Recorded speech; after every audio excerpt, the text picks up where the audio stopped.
Alright, great. So let's continue this now with Madness and Civilization from about midway through. That is chapter 6, titled Doctors and Patients. So contrary to kind of positivist medical approach, Foucault says that hospitals, like many non-hospital places in which the mad were kind of confined, did not seek to cure or treat madness. At least not in like a, rational, supposedly natural, rational, scientific way. Instead, they had very different ways of approaching madness that didn't abide by, a positivist account that we often ascribe to the treatment of madness throughout history. So there are 4 things that he presents, 4 kind of ways in which they approached madness. The first was what he called consolidation. So this was the idea that madness in itself implied a kind of weakness. So to be mad meant to be weak, meant to be devoid of certain faculties that would make you a stable, reasonable being. So in order to combat that, there was an elaboration, a kind of emphasis on robustness in a kind of drive to make people more firm and stable. So of this he writes on 161, but there is probably no better fortifying procedure than the use of the substance which is both the most solid and the most docile, the most resistant but the most pliable in the hands of the man who knows how to forge it to his purposes. Iron. Iron unites, in its privileged nature, all those qualities that quickly become contradictory when they are isolated. Nothing resists better, nothing can better obey. It is a gift of nature, but it is also at the disposal of all of man's techniques. So it's a really absurd way to approach, at least from our standpoint, an absurd way to approach healing someone with, iron being like the kind of, the symbol for that opposition to instability.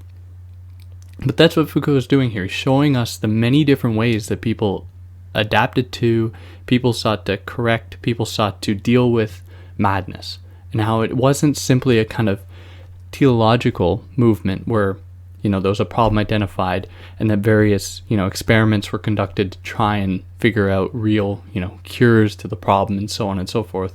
But rather, even up to today, the ways that we approach madness has its roots in what we consider today to be, the irrational, simply irrational relics of the past.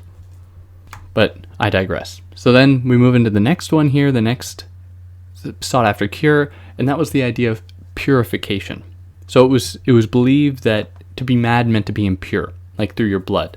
Your as was mentioned in the last video, the first half of the book, the biles could be out of order, or you could have an imbalance or anything like that, but your blood could even be considered to be impure. So one thing they would do would be to swap in pure blood for a light, clear blood. Swap impure blood for a light, clear blood, he writes. Which is, pretty self-explanatory. And then the third cure was immersion. So that's to plunge into water, which was conceived to be or believed to be the purest of all liquids. And this was happening up to the end of the 17th century that people were doing this because it was, water was attached with a kind of significance like that. And then fourth, and finally, there was the regulation of movement. So if madness is viewed as an agitation of the spirits, it doesn't come as a surprise that in order to combat that, people thought that, making people immobile, shackling them up, holding them still, would be a way to combat that, would be a way to kind of make the person more obedient, docile. So, and this was, like in an Aristotelian fashion, this wasn't completely to foreclose movement, but simply to regulate it, to find, the golden mean, the kind of in-between, the most acceptable social limit point. And because of that, it was also believed that to instill, to kind of introduce a rhythm to movement would serve this function as well, because a rhythm can be controlled and mandated, whereas, to be an erratic mad person meant you were out of control. So these 4 cures serve the end of kind of fixing the mad, so to speak. or curing them, purifying them, which was essentially the task of wresting the mad person from their non-being, as was presented in the first half. And what all these efforts point to in the desire to kind of cure the non-being of madness to a general shift in the way that madness was perceived. So he writes on 177, so movement no longer aimed at restoring the invalid to the truth of the exterior world, but only at producing a series of internal effects, purely mechanical and purely psychological. It was no longer the presence of the truth that determined the cure, but a functional norm. In this reinterpretation of the old method, the organism was no longer related to anything but itself and its own nature, while in the initial version, what was to be restored was its relation with the world, its essential link with being and the truth. If we add that the rotatory machine was soon used as a threat and a punishment, we see the impoverishment of the meanings which had richly sustained the therapeutic methods throughout the entire classical period. Medicine was now content to regulate and to punish, with means which had once served to exorcise sin, to dissipate error in the restoration of madness to the world's obvious truth. Which is, I think, speaks volumes of the way that it was treated then, but the way, we could see that logic continue today, where, these kinds of methods are imposed onto bodies in such a way as to try to render people normal, which doesn't abide by some kind of like transcendent truth, as though there's like an absolute way of being, but simply about making people proper within a very specific kind of social, situation. And this becomes all the more possible when something like the soul is evacuated of any kind of quote-unquote transcendent meaning, and everything is reduced to a kind of material standpoint, and a materiality that is reduced to the psyche in the body and then the body, where you have very material brain that manifests its, various illnesses, ailments, anything like that in a material way, because the body acts, as he mentioned in the first half, through various qualities that can be identified and then, worked on, which ultimately brings it back to a very material understanding of it.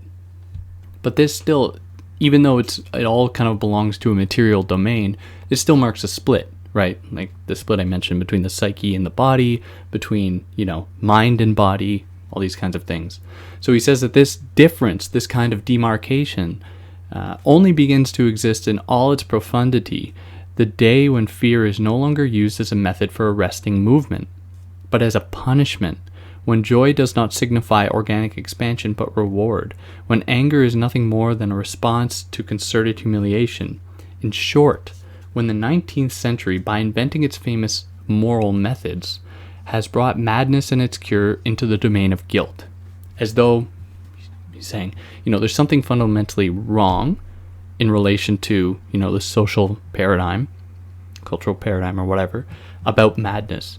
And by virtue of that, it must be corrected.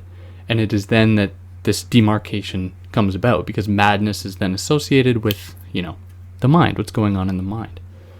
So then he says, psychology as a means of curing is henceforth organized around punishment.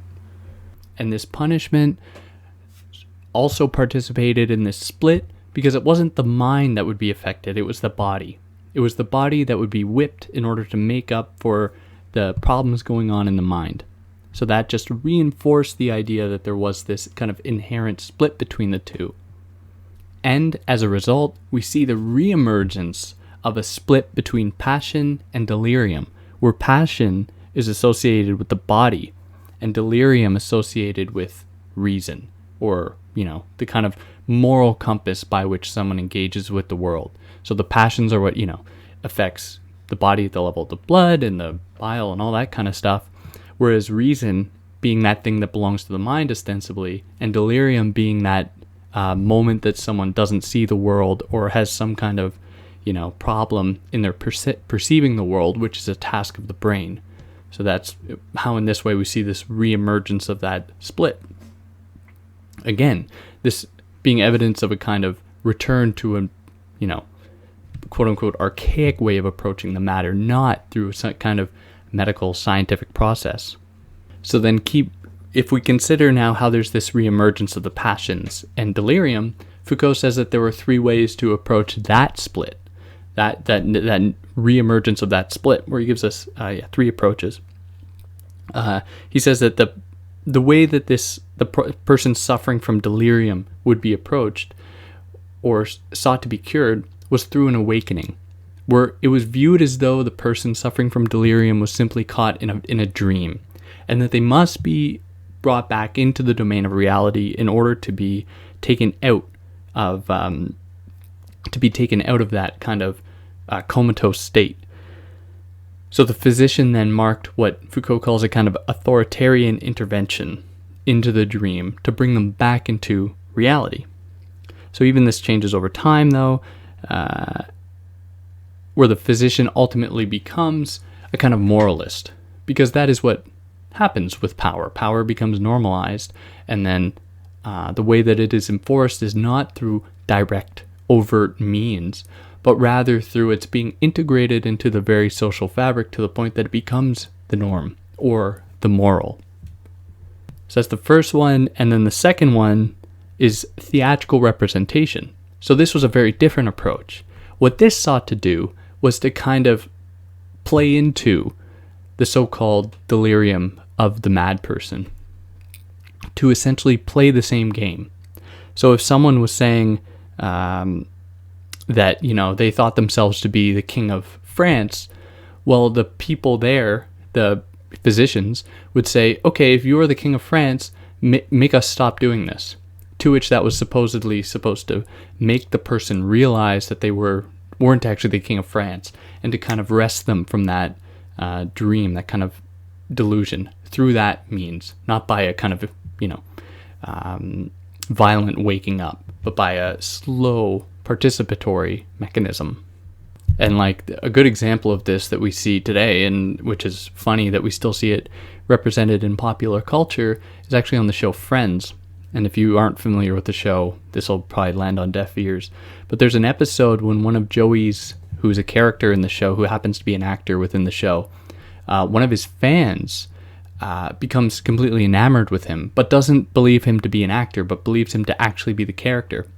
So in order to get her to stop stalking him, essentially, he and another one of his friends play into her, what, in air quotes, her delusion, to essentially say that, this character has like I forget what they say, that's like he can't be in love with her because he's too worried he's gonna fall too hard for her, and that it'll get in the way of his work as whatever his job is in his character's role. I think it's doctor. So that because of that, she must leave him, and she does. So that is an example of this kind of theatrical representation in the with the desire, with the aim of kind of correcting madness. And then number 3, so finally, the return of the immediate, which is ultimately just to bring madness into the spectral light of truth, into reality, which is a lot like the awakening one, but it's like actually putting people outside in like nature and stuff like that. Which is, Foucault writes that this was kind of seen as the kind of purest cure, because it was the cure without cure, because nature was so naturalized, that it was so transparent, that to do that or to employ this method was to simply bring someone into reality, which is so innocuous and ubiquitous that it's just a totally present thing. And because of that, it was seen as not being an actual intervention, but just a simple making someone in tune with what is already there. But this should be clarified a bit, because Foucault says that it shouldn't be understood as a kind of return to nature as nature is understood through civilization. That is, as nature is understood as a kind of beastliness or animalness, but because that would imply a kind of another instability, a kind of deterritorialization, where he says that the only way this works is because nature itself has been domesticated. It has been domesticated under the auspices of truth and law, which makes it so that any return to it marks a return to truth and law, and therefore order and reason, yada yada yada. So all of these tactics essentially take the mad person out of any kind of autonomous subject position, wrest them from that, make them simply subjects to a kind of punishing psychology. So it's just to conclude this chapter, Foucault gives credence to Freud, while at the same time criticizing him, where he says that, all that we could say negatively about Freud, that is in Freud's, maintenance of a kind of psychiatric paradigm, he at least gave a voice to those people that were considered mad. So, as he says on 198, Freud went back to madness at the level of its language, reconstituted one of the essential elements of an experience reduced to silence by positivism. He did not make a major addition to the list of psychological treatments for madness. He restored in medical thought the possibility of a dialogue with unreason. Which I think is fair, but he's also critical, of course, because it's Foucault. And that puts us here now into chapter 7, the Great Fear. So as unreason began to be medicalized, associated kind of with madness, it then began to occupy its own kind of social position within the social paradigm. It wasn't just seen as something like on the fringes or on the margins of society, a kind of problem that had to be either sequestered or corrected. It was still seen as that, but they were entered into the social fabric, perhaps as a kind of point of comparison to legitimize the supposed reason of those belonging to the social order, those properly socialized within the social order. It's a way by which people confirm their own reason, because they're able to say, look, unreason, according to us, is over there. And because unreason is over there, then we know we are reasonable. It's, the Baudrillard thing, we create Disneyland so we can say Disneyland is fake. That convinces us that the rest of America, the rest of the world for that matter, is real. So with this treatment of people, with the emergence of all these houses of confinement, people started to develop a bad taste in their mouth about it, where it was believed that these houses of confinement with the mad held like esoteric, really violent and dirty diseases. They were places of filth, and like people around it who lived around them would hate the fact that they did, and hate these places because they represented such disgust and like the threat of the spread of disease. Hence the great fear, a fear of the houses of confinement themselves and a fear of the mad. So although the houses of confinement claimed to be curing this fear, or curing the kind of disease represented in madness, their very presence kind of duplicated that fear, or duplicated the kind of dirtiness, the viral, disgusting virus that is madness, just by their presence alone. So then unreason itself began to be associated with disease, with a filthiness, which was due to fanaticism, as Foucault writes. This is on like 205. It was due to fanaticism, not a kind of medical discovery through a microscope of like real disease. It was a fanaticism that would then have all these different effects about how, houses of confinement, where they have to be situated, how they should present themselves. Should the mad be kind of hidden away so that the public can kind of lose sight of it? These things didn't have to do with a medical positivist approach, but rather through a kind of fear, through a great fear. So Foucault then says he wants to dissuade the reader from believing that the treatment of the mad in these houses, and the people's desire to kind of put the mad away in these houses, but put the houses further away, or not around them. It was not a benevolent move. It was a move purely fueled by a hatred of the mad, and fueled by the kind of fear that the mad elicited. So then people sought to essentially purify houses of confinement, just like they sought to purify the mad. But in proper Foucauldian fashion, he says there was also something else going on here, where on the one hand there was this great fear about the houses of confinement and madness generally. He says that there was also a kind of weird, fantastical, a weird fascination with it as well, where people started to see the mad as being a kind of, free people, a kind of people not burdened by the restraints or the shackles of society, and were free to engage in their own desire, essentially. Now, I don't think anyone at the time would have been, come out and said this outright, But Foucault kind of diagnoses, the very response to it, suggesting that people, this is why at that time we kind of see the emergence of sadism for Foucault. That is, the attraction to desire. Or as he writes on 210, sadism appears at the very moment that unreason, confined for over a century and reduced to silence, reappears, no longer as an image of the world, no longer as a figura, but as language and desire. And it is no accident that sadism was born of confinement, and within the confinement that Sade's, I think it's Marquis de Sade's entire oeuvre, is dominated by the images of the fortress, the cell, the cellar, the convent, the inaccessible land, which thus form, as it were, the natural habitat of unreason.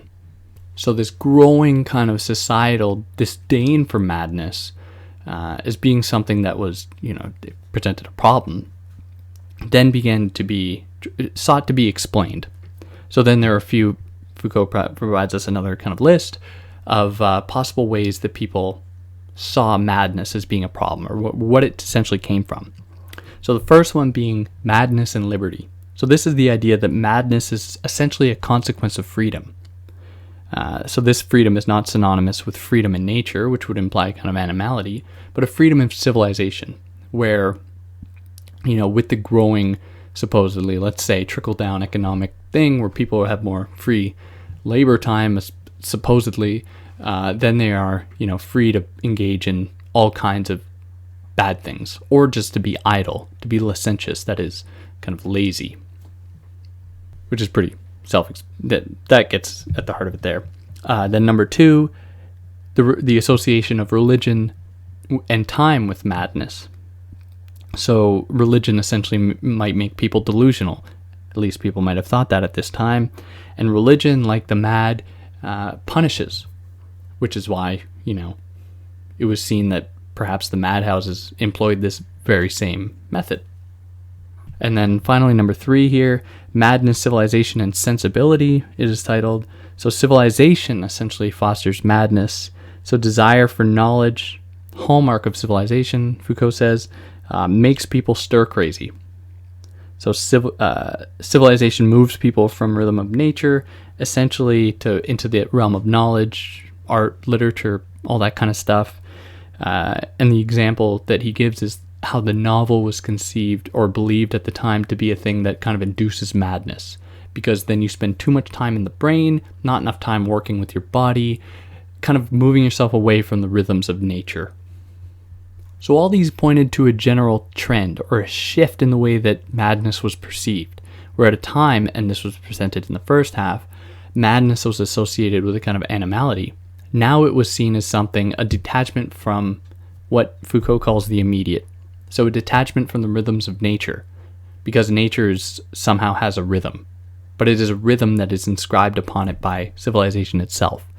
So it's like a trompe l'oeil. It's actually a great strategy to convince people of their, what is wrong with them, because you inscribe a place like nature with a kind of transcendent status.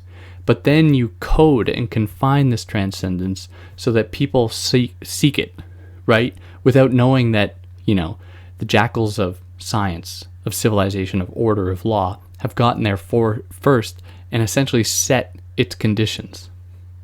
So that then propels us here into chapter 8, the new division. So in the age of positivism, essentially claimed to free the mad, right? So they were free from the problem that, torture, that is, or free from being, cast out or anything like that. And this wasn't done, like Foucault says earlier, for kind of benevolent reasons, rather done for very messed up reasons. And one reason was that throughout the 18th century, emphasis was placed on the fact that the prisoners deserved a better fate than one that lumped them with the insane. So at a time, both prisoners, kind of those emblems of unreason, would be bundled up with the mad. So it was then seen, because the mad represented such a bad, dirty, filthy, disease-ridden person or kind of character, that it was not good for those people belonging to unreason, that is criminals, vagabonds, anything like that, that wouldn't fit in or were at risk by being among the mad. So that kind of fear, another fear there, sought to put madness on one end and unreason on another. Again, this doesn't have to do with a kind of scientific or medical intervention, but rather a very, paranoid, oppressive, discriminatory one. So the mad were viewed as being freed. That is, they were being treated because they were mad. But this, like I said, sound like a broken record. It wasn't because of some medical knowledge that suddenly learned how to identify madness, but because of, a fear about madness being something that was harming other people. So what essentially happened then was that the sites of confinement for the mad became indissociable from madness itself. So while it might be viewed as a good thing that the mad were separated from unreason, because it was considered a separate category, it still didn't change the fact that the mad were confined. So they weren't freed in any real way, but it was viewed as such. So as he says, the polemic instituted by the 18th century against confinement certainly dealt with the enforced mingling of the mad and the sane, but it did not deal with the basic relation acknowledged between madness and confinement. And this is on 225, the scandal lies only in the fact that the madmen are the brutal truth of confinement, the passive instrument of all that is worst about it. So what he's essentially saying is that there can't be like a good use of confinement. If you are being confined, you are being subject to a kind of authoritative, power mechanism. And this is before he develops his idea of the panopticon. He's kind of building up to that. But any time that you are confined, you are belonging to a system that is not rational. It's not truthful. It has its history in very irrational, illogical movements. And that, anytime you belong to that or anyone belongs to it, is a relic, is a kind of continuation of that logic. So it can't be celebrated. So then the whole project of confinement itself began to be associated almost exclusively with madness. So as he says, and this is on 235, this was the first stage to reduce as much as possible the practice of confinement with regard to moral transgressions, family conflicts, the most benign aspects of libertinage, yet to leave it untouched in its principle and with one of its major meanings intact, the internment of the mad. So then he continues on the next page, confinement is thus definitively reserved for certain categories of convicted criminals and for madmen. But, however, there were a number of kind of growing developments at the time. There was a growing understanding of what it meant to be poor. That is, being poor was not an individual problem, it was rather an economic problem. And the fact that being poor had a very close link with being supposedly mad, that it started to raise a kind of awareness about madness. So it wasn't seen as though these people were, they were doing something wrong themselves. It was rather seen as, following Freud, a problem with civilization or with society itself. So that kind of caused a general degree of confusion and made people unaware of how they should approach madness. So they were like, well, it doesn't seem as though these people deserve the kind of punishment they are getting, nor do they seem to belong among those people that are considered, criminals, because they don't really fit into that category. So then that propels us into the last chapter here before the conclusion. That is the birth of the asylum. So this chapter chronicles two different approaches to the asylum from two different people that were kind of sketched out by two different people. There's Tuc, I don't know how you would pronounce it, and then Pinel. So Tuc and Pinel. We're going to talk about Tuc first. Tuc is associated with the idea or the kind of creation of what was called the retreat with capital R. So Tuc, retreat. We'll talk about that now. So in this space, the mad were kind of pitted against religion. So at the retreat, Foucault writes, religion was part of the movement which indicated, in spite of everything, the presence of reason in madness, and which led from insanity to health. Religious segregation has a very precise meaning. It does not attempt to preserve the sufferers from the profane presence of non-Quakers, but to place the insane individual within a moral element where he will be in debate with himself and his surroundings, to constitute for him a milieu where, far from being protected, he will be kept in a perpetual anxiety, ceaselessly threatened by law and transgression. So again, this applies to Tuke's idea of the retreat.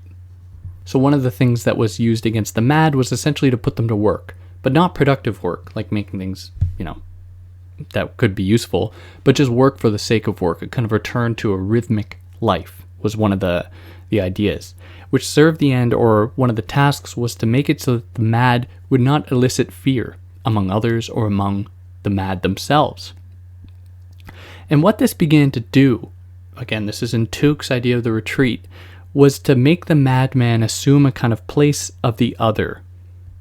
So they were considered other to, the counselors, almost the therapists that would exist there as well, but ultimately to make the madmen other to themselves.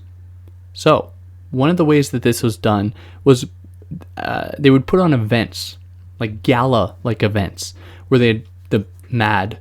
And whenever I say mad or madman, it's like always in air quotes because, that's the term he's using. They would put on these gala-like events where the madmen would have to essentially dress up in like fancy attire and play a role of like, high bourgeois type, lifestyle, which was totally alien to them. Now, what that did for Tuke, at least how Foucault's reading in it, was to make the mad not only other to society, but other to themselves. Because if they see in themselves a kind of deterritorialized non-being to the world, to do that was to take them outside of themselves, to kind of throw them into an order that was unfamiliar to them, was kind of alien to them. And what that did was kind of make them anonymous to themselves. They didn't know who they were anymore, which would ultimately, at least for Tuke, the idea was to kind of make it so that they would regulate themselves. Because if they were, dehumanized to the point that they didn't see themselves as being worthy as subjects, it would make it all the more easy for them to be, to then hate themselves and want to regulate themselves. The idea, which is kind of comes off the idea in Nietzsche of ressentiment, kind of hatred of one's being. So they were left to kind of regulate themselves, but that didn't mean that there weren't therapists there to kind of enforce this. And one of the ways that this was enforced in the retreat, again, Tuke's idea of the retreat, just so that we're clear, was to impose observation and classification, to constantly be diagnosing, to constantly be kind of mandating and controlling, so that it allows very little wiggle room, very little possibility for these people. So they could then be effectively controlled, Foucault writes, without weapons and without instruments. So this, for Foucault, doesn't mean that they are more free, but rather means they are kind of embedded in a more rigorous, a more thorough mode of control than before, a more, ubiquitous form of control. So the lack of shackles, that is, doesn't equate freedom. So this growing infantilization of the mad made the whole idea of the retreat and the dynamic between therapist or psychiatrist and patient into a kind of family dynamic, where the psychiatrist would then come to resemble a kind of father or parental figure, I should say, and the mad people were considered children in need of constant supervision and constant kind of socialization and control, where the person of reason equals adult and the mad equals a child. Where he tells us that this is almost a result of the liberal economy of the time that played a heavy emphasis on the family, which was then echoed in Margaret Thatcher's famous thing in the 20th century. So the liberal economy made it so that the mad were cared for by families, essentially. So this is maybe why asylum continued the family's legacy, that is, maintaining the same kind of dynamics. And all this essentially to exercise, to kind of conjure away irregularities, to control, to shape, to mandate.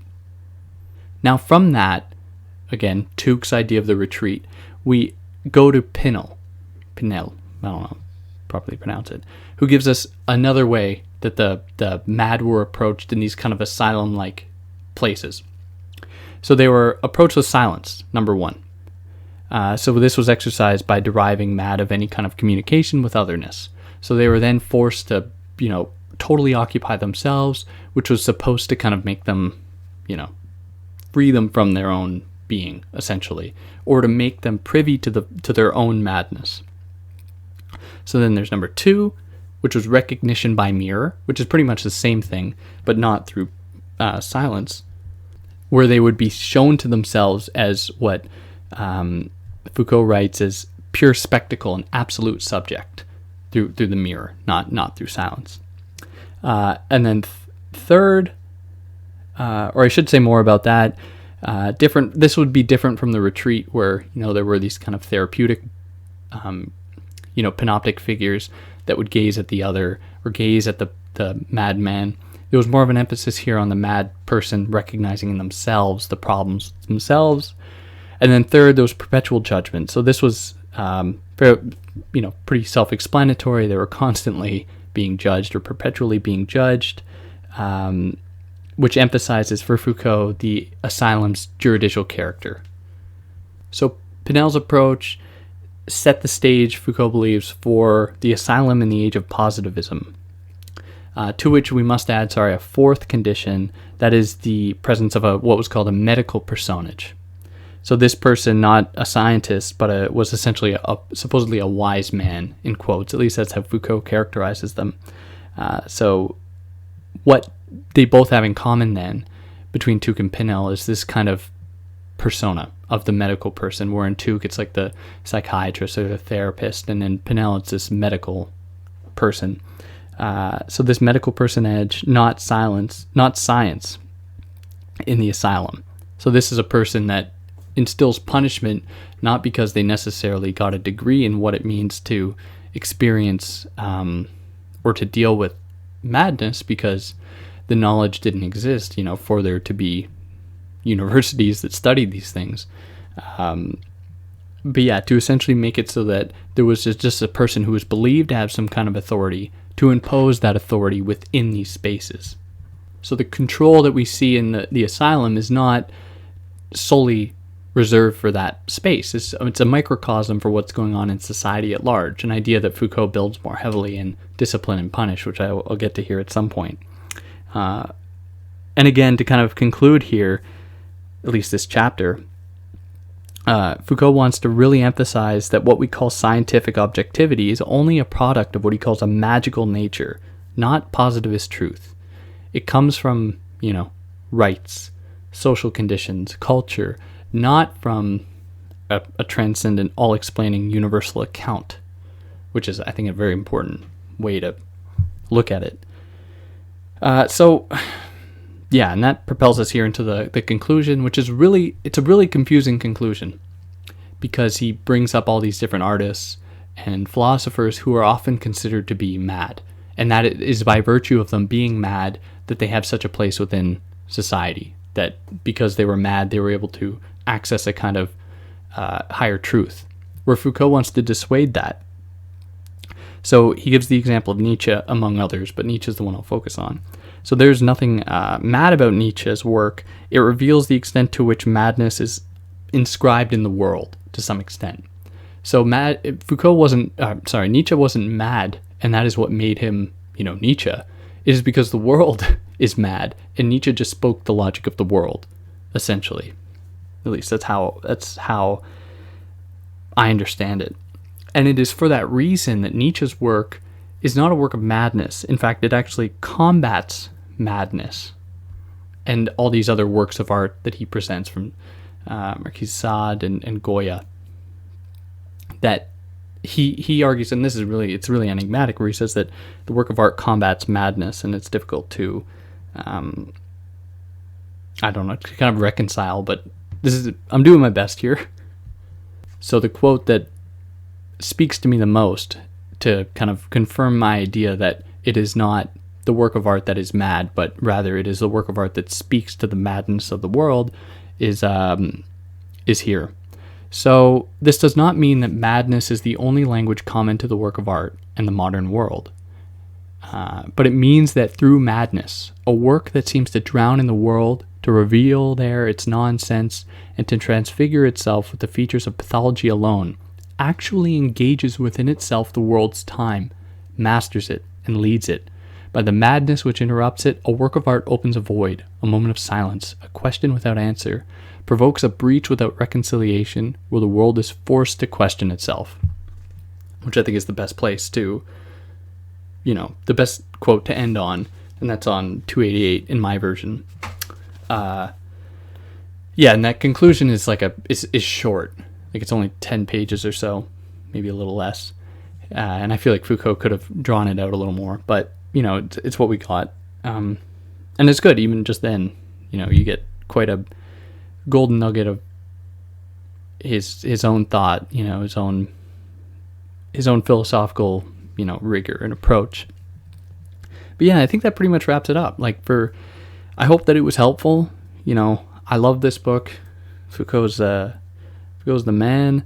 But yeah, if anyone listened and you have problems with what I did, or you want to add, or confusions, I can try to help as much as I can. No